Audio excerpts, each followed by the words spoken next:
আসসালামু আলাইকুম আব্বা। আসসালামু আলাইকুম। ওয়ালাইকুম আপনার আসসালাম। ছেলে আপনার সাথে কথা বলবো। মানিক, আমার মানিক, কেমন আছিস বাজার? দাজান রে, কেমন আছিস? এখন দুবে আসছি তো, টাকা পয়সা কামাই দিছি, কথা সুর চেঞ্জ হয়ে গেছে না?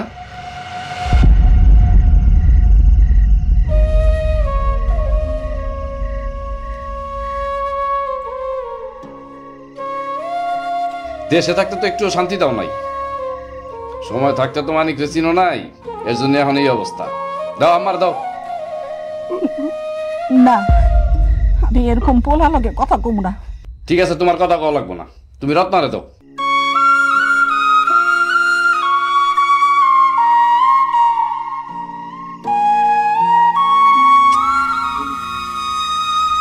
রত্না শোনো, আমি তোমার যেটা বলি সেটা শুনবা। তোমার এই বাড়িতে থাকার কোনো দরকার নেই, তুমি তোমাকে বাড়িতে চলে যাও।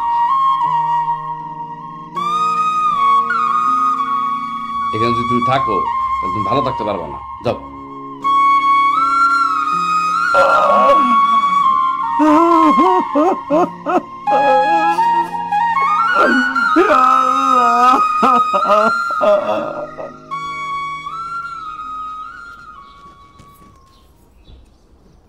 আরে জাবেদ ভাই, তুমি আঙ্গো মাচারে কি করতেছ? হ্যাঁ, তোর মাসাল মানে এটা আমার মাসাল। তুমি এসব কি বলতেছো? এটা তো আমগো মাসাল, এটা আমার আব্বুর মাসাল। কে জানো না, 5 মাস আগে তো তোমার আব্বু আমাকে বিক্রি হলাইছে এই মাসাল। আব্বা জমি বিক্রি করে দিছে সেটা আমরা জানিও না।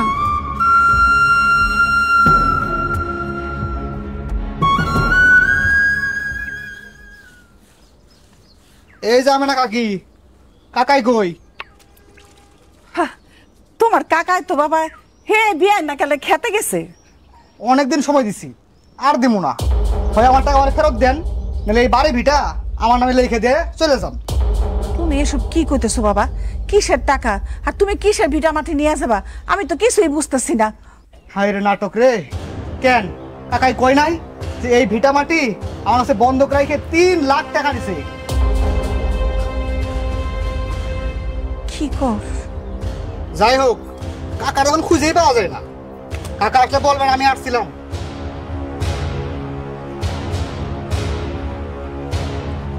কি কয় এসব?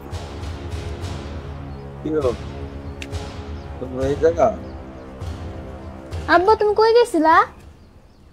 ও খেতে গেছিলাম মা। আম্মা, আব্বা জানো এবার খাতে কি লাগাইছে? আমি কি জানি, তোর বাপের এসিগা একটু আগে দুলালা এসে গেছে। তুমি নাকি তার কাছ থেকে 3 লাখ টাকা নিছো। আমার তো কিছু কও নাই, কিছু করার প্রয়োজন মনে করো নাই।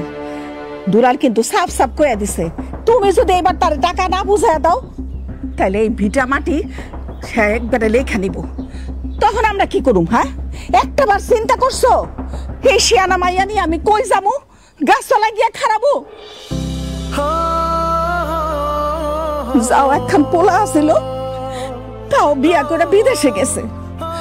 আমার হয়েছে যত পোড়া কপাল, কোনো দিকে আমার শান্তি নাই। আচ্ছা আব্বা তুমি কও তো, তুমি এত টাকা নিয়ে কি করছো? হ্যাঁ, কি করছি মানে? কি করছি তা জবাব তোর দিতে হইব? সবকিছু জবাব চাস কেন? হ্যাঁ,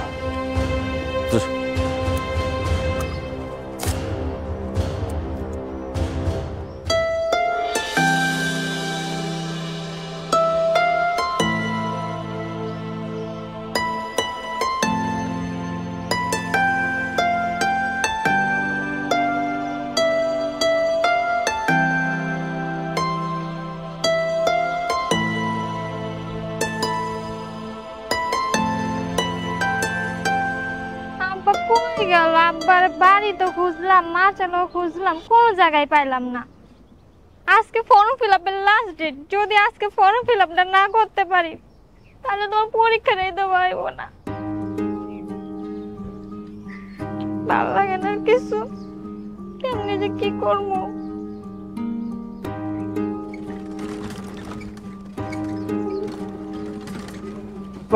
এই মুড়ে রাখলেই হইব।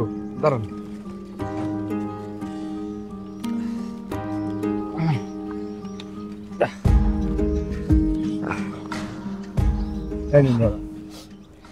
বাবাজি। আবার কি হলো? ভাড়া তো 20 টাকায় দিছি। জি ঠিক আছে বাবাজি, ভাড়া 20 টাকায় দিচ্ছেন, কিন্তু আমার যদি কয়টা টাকা বাড়ায় দিতেন। আরে চাচা, আমি যতবার এই জায়গায় আইছি 20 টাকা করে দিছি, কোন রিক্সাওয়ালা আমার মানে মুখের উপরে কথা কইতো না। আপনাদের মতো রিক্সাওয়ালার আসলে রাস্তায় তো রিক্সা চালান না, এটা একটা ধান্দামি করেন, টাকা ইনকামের ধান্দা। হ্যাঁ, রিক্সা তো চালান না, মানুষের কাছে সাহায্য চাওয়া। না বাজান, আসলে আমি ধান্দাবাজও না, ভিক্ষাও করি না বাজান। হয়েছে কি, আমার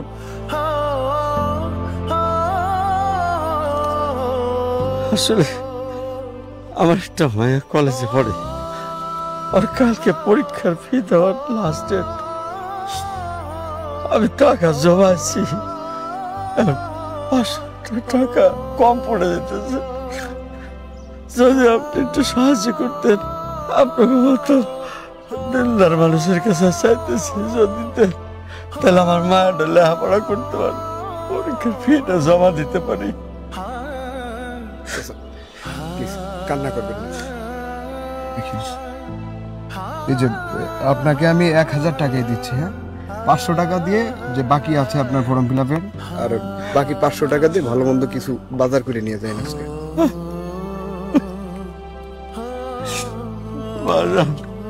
আল্লাহ আপনার ভালো করবো, আপনার কত দয়ালু মানুষের দুনিয়াতে আছে বলে কত গরিব রে পয়সা যায় বাজার।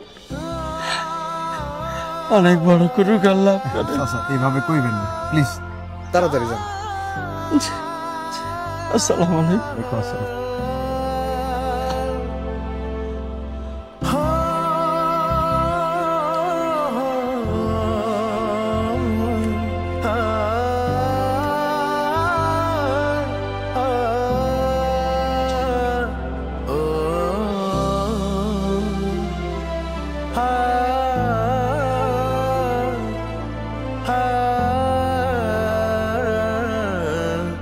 ও মা, মা, মা তুমি কোন ছিলে এতক্ষণ?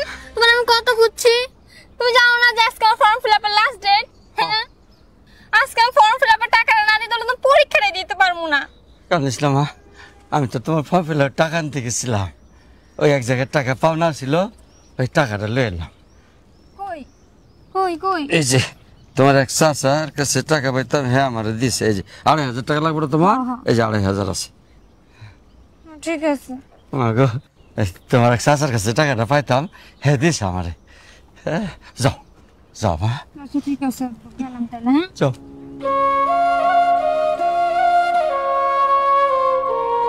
আল্লাহ, আমি মিথ্যা কথা কইলাম, আল্লাহ তুমি আমারে মাফ করে দিও। আমার ছেলে মেয়েরা তুমি আল্লাহ ভালো রাখো, আমার মায়ের করে ভালো ভালো ফল করার তো দান করো আল্লাহ। আই রিক্সা মামা যাবেন? না মা, আমি যাব না। যাবেন না মানে? আচ্ছা ঠিক আছে, যাবেন না বুঝলাম, কিন্তু আমাকে দেখে আপনি মুখ লোকালেন কেন? এমনি আপনাকে কইলাম না যাব না, আপনি অন্য রিক্সা দিয়ে যান। এমনি মানে? দেখি মুখ দেখান। না আপনি যান, হাত সর, বলে দেবো। সর।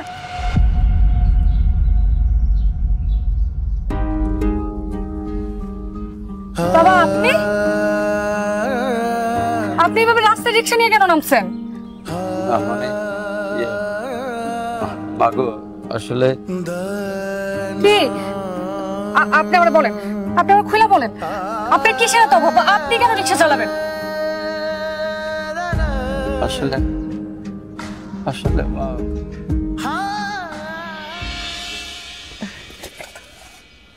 বাজান কিছু কবি? হ্যাঁ আম্মা, আব্বার একটু বুঝায় কও না, জমিগুলো বেচা 14 লাখ টাকা দিতে। বিদেশে গেলে তো এই টাকা কামাই হলাম 2 মাসে, বুঝো নাই? তুমি তো বুঝতেছো না, আব্বা তো বুঝতে চায় না। আব্বার একটু বুঝায় কও। হ্যাঁ, তুই যে কি কস বাজান, সব কিছু যাই না বুঝা যদি এই কথা কস তাহলে চলে? তুই নিজে কোনো কাম করস না, তোর বাজান এই বুড়া বয়সে খেত খামার করে সংসারটা কোন রকম চালাইতেছে, আর ওই জমি যদি বিক্রি করে দেয় তাহলে আমরা কি খামু, চলুম কেমনে? ওইটা আছে দেখে তো তাও কোন রকম টানা পড়া দিয়া চলতেছে। হ্যাঁ দিতে পারবা না কেন? তাহলে সন্তান জন্ম দিচ্ছে কেন? আব্বারে কইবা ভালোই ভালো, ঠিক আছে? জমি বেচে আমার টাকা দিতে, নাহলে কিন্তু একটা খারাপ কিছু হয়েছে। আমি না আমার সন্তান জন্ম দিচ্ছ, সন্তানের ভবিষ্যৎ করে দিতে পারো না। ঠিক আছে, হয়েছে হয়েছে, তোর আব্বা আইতাছে, তোর আব্বারে ক।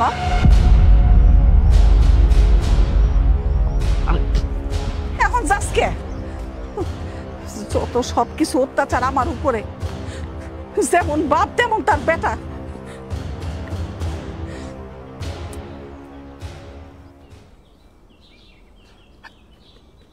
বাদল, এই যে আমার ওই মাঠের জমি বেচা আর বাড়ি বন্ধক রাখা 14 লাখ টাকা আনছি। আপনাকে আমি কি বলেছিলাম চাচা, টাকাটা পরে দিলেও পারতেন, আপনার জমি বন্ধক রাখলেন, আপনি চলবেন কি করে? আমি তো বলেছিলাম যে বিদেশে নিয়ে যাই আগে আপনার ছেলেকে, তারপরে না হয় টাকাটা দিতেন। বাজান গো, টাকা জোগাড় করে ফেলাইছি, এখন তুমি লে। আর আচ্ছা, যেহেতু নিয়ে এসছেন, আমার দিন আল্লাহ আছে, আল্লাহ চালাইব। ও বাজান, আর একটা কথা বলেন। আমি যে তোমার টাকাটা দিছি, এইটা আমার পোলা মানিকরে তুমি কোনদিন কইও না। আচ্ছা চাচা, আপনি যেহেতু আমাকে বলেছেন, আমি কথা দিচ্ছি আপনাকে, এই কথা আমি কাউকে বলবো না। আচ্ছা, তাহলে আমি আসি। ঠিক আছে, আসসালামু আলাইকুম।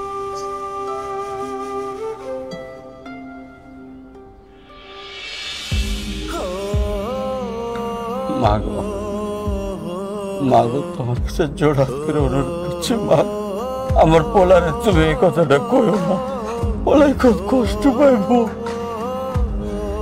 বাবা, আপনি আমার মাফ করে দিয়েন, কারণ আপনার ছেলের আমি এই কথা না বলে থাকতে পারবো না। আপনার ছেলের যদি আমি এই কথা না কই, আপনার ছেলে যে কত বড় অন্যায় করতেছে, পাপ করতেছে, এটা তার জানা উচিত। সে যদি না জানে, তাহলে ভুল কোনোদিনও বুঝতে পারবো না। তার সাথে সাথে আমারও অনেক বড় পাপ হয়ে যাব। আমার তারে বলতে হবে, আমার মাফ করে দিয়েন। বৌমা,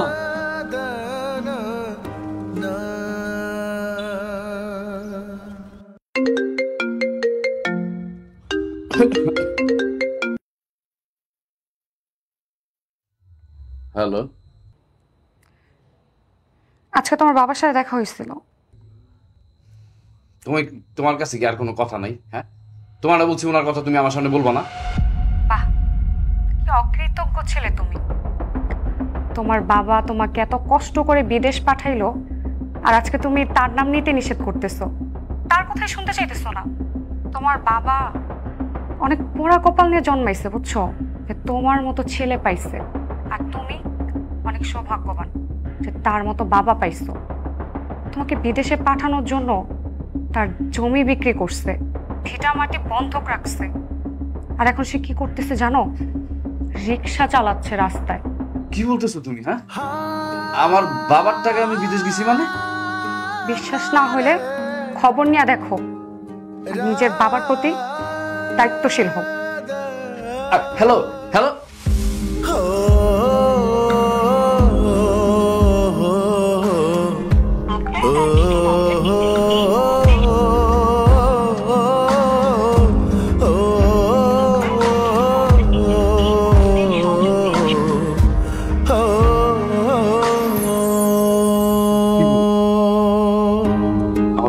বাবার টাকা দিচ্ছে আমার বিদেশ যেতে?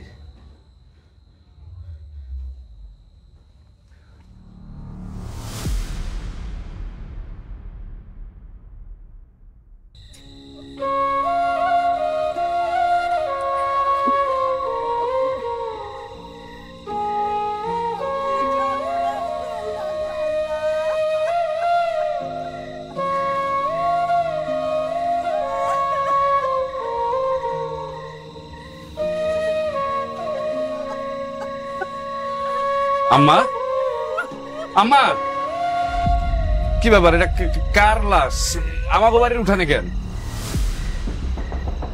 কি ব্যাপার, কথা কইতেছো না কেন তোমরা? এটা কার লাশ?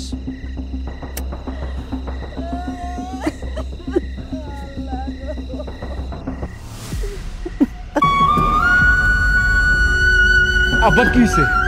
হ্যাঁ, আব্বা, আব্বা কথা কইতেছে না কেন? কি ব্যাপার, চুপ করে আছো কেন? আব্বার কি হয়েছে? অ্যাক্সিডেন্ট করছে। তোমার বাবা অ্যাক্সিডেন্ট করছে। এই বাড়ি ভিটা বন্ধক রাখছে, জায়গা জমি বিক্রি করে তোমার দেশের বাইরে পাঠাইছে। তারপরে এই পেটে একটু ভাত দেওয়ার লেগা সে রিক্সা নিয়ে রাস্তায় নামছে। আর রাস্তায় নাইমা রিক্সা চালাইতে যে অ্যাক্সিডেন্ট করে মারা গেছে। তোমার কারণে মারা গেছে। আব্বা আব্বা আব্বা তোমার মানিক চলে আইছে বিদেশ থেকে। আব্বা আমি অনেক টাকা কামাই নিয়েছি এবার। দাঁড়াও আব্বা, আব্বা দেখো তোমার জন্য আমি 20 লক্ষ টাকা নিয়েছি আব্বা। তুমি জীবনে যা যা হারাইছো আমার জন্য এই টাকা দিয়ে তুমি সব ফিরে পাইবা আব্বা। আব্বা কথা কইতেছো না আব্বা? আব্বা কথা কও আব্বা। আমাকে আর কোনোদিন আলু ভর্তার ডাল দিয়ে ভাত খাওয়া লাগবো না আব্বা, লাগবো না আব্বা। আব্বা আমি তোমার লোক অনেক অন্যায় করছি আব্বা। তুই আমার না বইকা না বাইরে তুমি এইভাবে চলে যেতে পারো না আব্বা। আব্বা সারাটা জীবন শুধু তুমি আমাকে দিয়েই গেলা, কিন্তু এই অভাগা সন্তান হয়ে আমি তোমার কোনো উপকার করতে পারলাম না, কোনো কিছু দিয়ে দিতে পারলাম না তোমার। আব্বা কথা কও আব্বা, আব্বা আমি তোমার আব্বা।